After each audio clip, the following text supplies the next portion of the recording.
Most school books present this specific wing shape, the curved top and flat bottom, as the absolute requirement for flight. The theory suggests the curve forces air to travel faster over the top, dropping the pressure and pulling the plane upward. This explanation collapses under the simplest scrutiny. If a precise curve were strictly necessary, a paper airplane made from a perfectly flat sheet of notebook paper would never stay in the air. Aerobatic stunt planes offer an even more obvious challenge. They use symmetrical wings, meaning the top and bottom are identical, and they maintain level flight while perfectly inverted. A curved wing is a brilliant optimization for efficiency, but it is not the fundamental physical cause of flight. To understand what is actually happening, we have to recognize that air is a fluid with substantial mass. Every airplane stays aloft by physically and forcefully displacing that mass. The sheer volume of this displacement is staggering.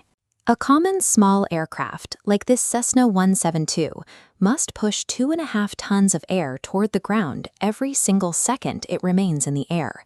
This transforms our understanding of the wing into a violent, massive aerodynamic pump. The system relies on a single variable, the angle of attack. This describes how the wing pivots upward against the wind.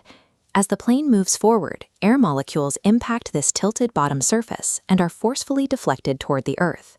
According to Newton's third law, shoving this mass of air down creates an equal and opposite reaction. The physical act of pushing the air down generates the force that pushes the wing up. Bouncing air off the bottom provides some lift, but a heavy aircraft requires the much more powerful mechanism located on the top of the wing to stay airborne. The wing ramming into the atmosphere creates a high-pressure zone at the nose, which leaves behind a shadow of low pressure over the top surface. This diagram shows the Coanda effect. Because air is a viscous, sticky fluid, it naturally wants to adhere to a curved surface rather than moving in a straight line. The low-pressure zone on top of the wing aggressively pulls the surrounding air down, forcing it to hug the curve. This air accelerates across the top curve and shoots downward off the back edge at a steep angle. This diagram shows the combined result. The pressure difference across the wing surfaces serves as the physical mechanism used to bend the airflow downward. The curved shape of the airfoil exists primarily to maximize this effect, allowing the wing to pump air downward with incredible efficiency. We call this combined downward stream the downwash. It is a massive, invisible waterfall pouring off the trailing edge of the plane. This photograph captures the raw power of that wake. The plane's downwash has punched a violent, heavy trough directly through the cloud layer. To an observer on the ground directly below, this downwash would feel exactly like the vertical thrust generated by a hovering helicopter. An airplane literally suspends itself by throwing its own massive weight in air toward the earth.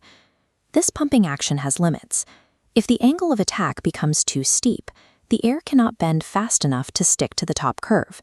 Pilots call this a stall. The moment the Coanda seal breaks, the pump stops pulling air down, and the aircraft loses lift and plummets. Even in smooth flight, the violent swirling of air at the wingtips creates induced drag, an unavoidable energy cost of moving such a massive volume of air.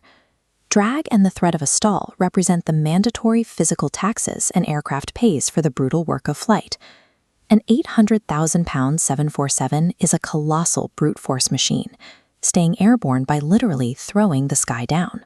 The jet engines on a C-17 Globemaster provide the forward speed required to feed millions of pounds of air into the wing's pumping mechanism. The next time a plane passes overhead, visualize the invisible waterfall of heavy gas it is shoveling toward the earth, riding the equal and opposite reaction all the way to its destination.